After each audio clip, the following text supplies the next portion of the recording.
Hello, it's Bosco's Toy Box, and I am back with more toy collectibles. This time with a brand new video to show off some of my vintage Lanard Corps figures. I won't do my entire collection. I'll do a little bit at a time so I can take a little bit closer look at each of my figures that I have in my collection. And before I start showing off my figures, I wanted to take a little side note and let you know that I am working off of a brand new microphone, so hopefully you can tell the difference in the sound. Hopefully the sound quality will be a little bit better, and it is due in part to one of my viewers who mentioned to me that the sound was cutting out.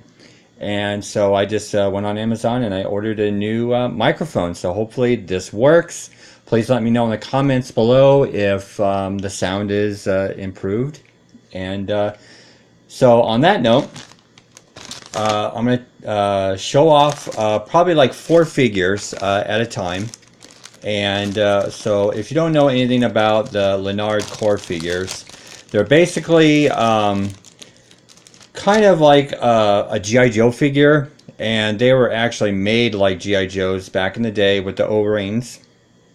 And before I get into showing you my collection, what I want to do is some size comparisons just so you can see how they size up to like regular G.I. Joes.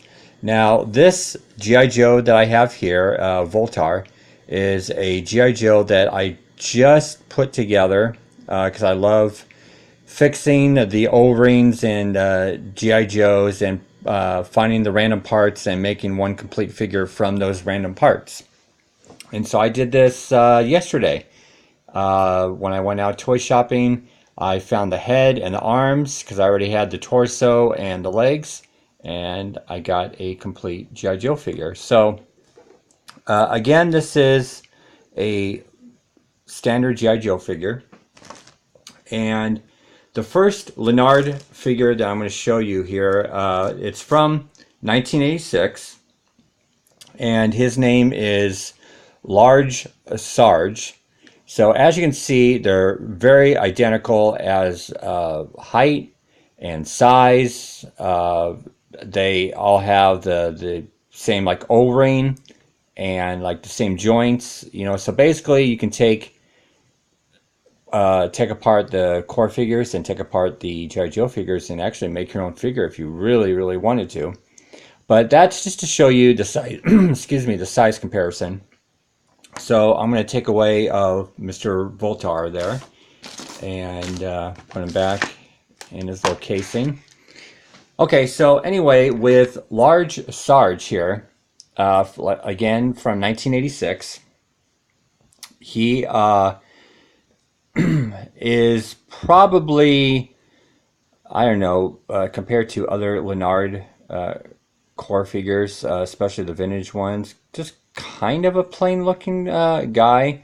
It's pretty cool that he's got, I'll show you right there, kind of like that brown beard and mustache, kind of gives him a little bit of a character to his look. And then, as you can see, now I don't have weapons for Mr. Large Sarge yet, but like on his uniform, you can see that he's got 3 grenades there, and he's got a knife, and looks like he's got about 5 bullets there ready to go, and kind of a black vest with a army green uniform, black belt. Now, all the Lanard Corps figures, like the G.I. Joes, have the hole in the back of their, the hole in their back, excuse me. So you can put backpacks that also are interchangeable from G.I. Joe to Lanard if you so wish. But that's Mr. Large Sarge, and pretty cool. And we're going to, hopefully he's got a good O-ring, so he doesn't have loose joints. So let's see if he will stand up at attention. Okay, and he's not really wanting it. There we go. Okay, so that's Mr. Large Sarge. Next up, I'm going to show you one of my very first Lanard Corps figures that I had when I was a kid. And he's very loose in the, well, he's actually kind of tight in the legs. He is loose just a little bit in the arms, so it's not too bad. He does kind of have a very loose neck ahead. But this is, now where did I just put it at? This is, his code name is Flashfire. And he's also from 1986. And as you can see, Mr. Flashfire here also has the same uniform, except in different colors. And actually the knife is a little bit different. But he's got the same grenades, and he's got the same bullets on his vest. So he's basically designed the same, except he's got camo. He's got a brown belt. Now, Mr. Flashfire here suffers from what G.I. Joes and Lanard figures suffer from, and that's broken thumbs. So as you can see, he's got a broken thumb right there. But he's still, oh, actually, he's got a broken thumb on the other hand too. So he's got, this guy, he's got no thumbs.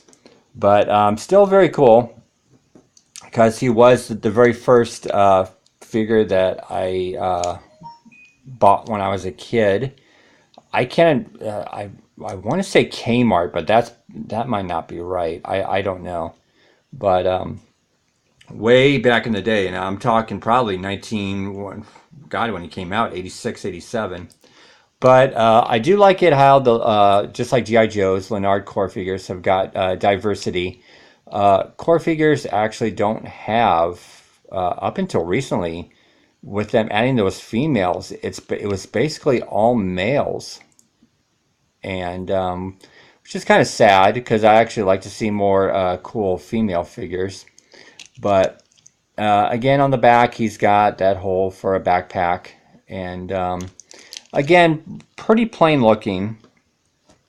You know, when you're going to be comparing him to maybe some other cooler looking Corps figures here.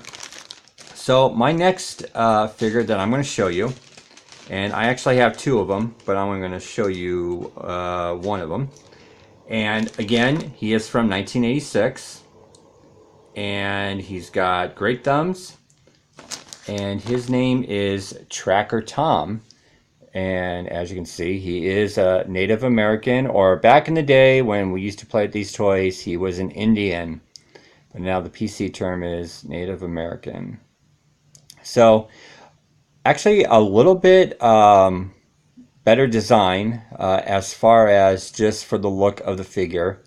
He's got this red, I guess it would be a vest, I guess. And he's got some kind of, and I knocked Mr. Flashfire down, sorry about that. But he's got like some kind of blue pouches that are across his forearms there. He is sporting a knife around his leg. And actually, he's actually just a little bit better looking figure, just as far as just like a non-standard army guy or like G.I. Joe figure. He's just pretty cool. I always liked Tracker Tom. Excuse me. I always liked Tracker Tom. And again, I don't have the weapons for Mr. Tracker Tom, but very cool. He's like just a very cool, different looking figure to have in like a Lanard collection there. And he's actually standing at a slant. Trying to get him so he stands up just a little bit. There we go.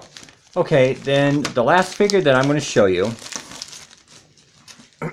in the vintage line that I have here.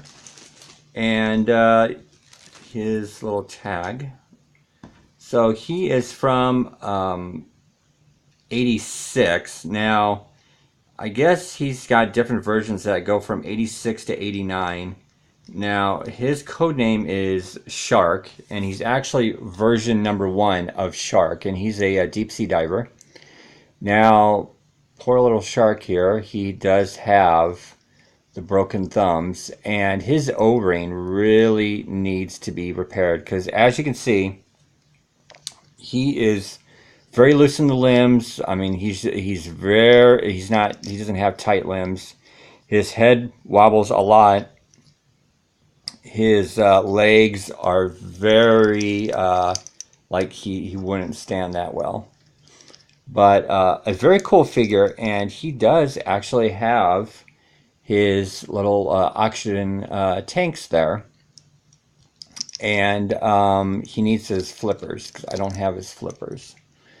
But another very cool character, just now he's actually really, really plain looking.